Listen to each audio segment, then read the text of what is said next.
Hello everyone, आज की इस वीडियो में हम देखेंगे लेखांकन प्रथाओं के प्रकार, जिसे इंग्लिश में टाइप्स ऑफ अकाउंटिंग कन्वेंशंस भी कहा जाता है।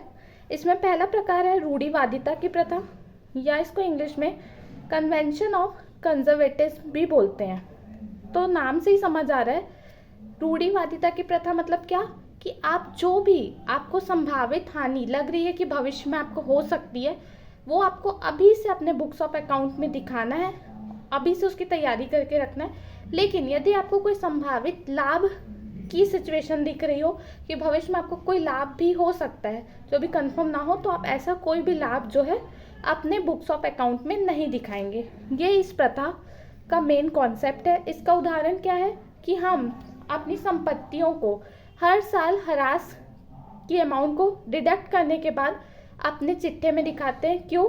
क्योंकि हम जानना चाहते हैं कि अभी जो है मशीन की वैल्यू एक्चुअल में कितनी हो चुकी है। भले हमने कितने भी अमाउंट में ली हो, लेकिन हर साल उस पर ह्रास लगता है, तो हमने जो संभावित उसमें एसेट की वैल्यू में डिडक्शन हुआ है, हम उसके साथ उसको चिट्ठे में दिखाना चाहते हैं कि ये मशीन यदि आप अभी बेचें तो अभी उसकी एग्जैक्ट वैल्यू क्या है, इसलिए हम उसमें से ह्रास घटाते हैं। वैसे ही हम चिट्ठे में अंतिम रहतिया जो दिखाते हैं वो हम क्रय मूल्य या बाजार मूल्य दोनों में से जो भी कम हो उस पर दिखाते हैं। तो ये सब प्रथा ही किस प्रथा के तहत है? रूढ़िवादिता की प्रथा के तहत। दूसरा है पूर्ण प्रकटीकरण की प्रथा, कन्वेंशन ऑफ फुल डिस्क्लोजर।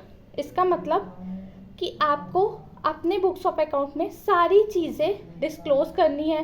यदि आपने ह्रास का कोई मेथड साल के बीच में चेंज किया हो, कोई भविष्य में होने वाला संभावित जो है दायित्व है, सारी चीज़ें आपको इसमें दिखानी है। तो ये है आपका कि महत्वपूर्ण सूचनाओं को प्रकट करना।